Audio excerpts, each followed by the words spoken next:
Right, so our audience research, we chose a very popular song, which is Havana.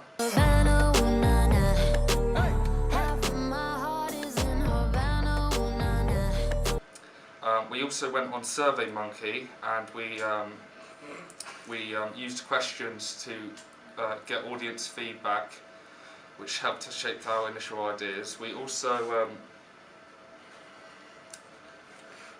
found out by the audience research that narrative was not important to traditional pop music videos, and that the visual flair was more important, such as the colourful mise-en-scene and the various different locations and the different types of costumes. And for pop music videos, they needed to be fun to watch and enjoyable. For our initial pitch, we were asked about our star image, and then we developed further to create something more relevant for our target audience. We also explored more about how the animation would work and used that later on. We also then decided to drop the idea of ethnic empowerment and went with the more general female empowerment, as that seemed more relevant for the target audience.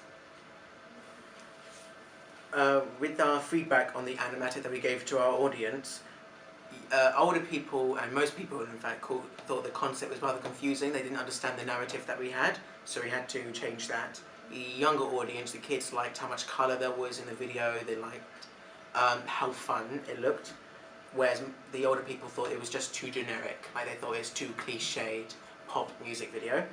And with the feedback from our peers for watching the actual video, the first thing we had to change was our costuming. It was too basic, like she only wore a black leather jacket and black clothing, there wasn't really anything else, so then we changed it. We got her to wear a yellow headband, more colourful clothing like stripes. And the lighting as well, we had to get some LED lights because we used a dark room and colourful fairy lights, but we couldn't still see her face. We couldn't actually see what she was lip syncing, so we had to get some LED lights, and therefore it was much more clearer. And also we had to include more animation because we wanted that to be part of the whole thing of the video. The animation was going to make it look more unique. So for the first draft of our ancillaries, one of the main feedback we got was that we tried using like a theme of Cuba because Havana's in Cuba. Basically, because we had so much of the Cuban flag on there, it looked like it was propaganda for communism, and it didn't really work. So we decided to take out the whole Cuban idea, and we decided to go more like a female empowerment. So we used like colours like purple, blue, green, which are more representative of like power. Our artist Gabriela Cortez is like an independent woman. A couple other things that we got feedback on was a couple of conventions were missing. So the record label that we were using, which is Epic Records, the album cover title was quite unclear, so to adapt that we made it more clear. We had the artist name in it as well.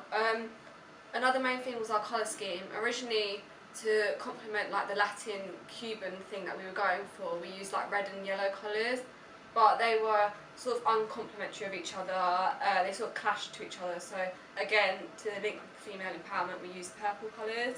It looked like we had used the app Paint. Yeah, more refined. And secondly, why is audience feedback important in the real world? It sort of acts as constructive criticism.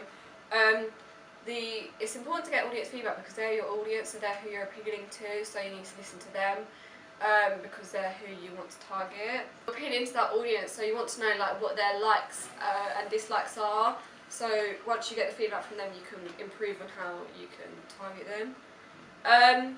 Things that we didn't originally see when watching the music video, which to like a fresh pair of eyes would have stood out, so things that we might have like been less aware of, someone else watching it might have pointed it out to us, which overall just improves the music video.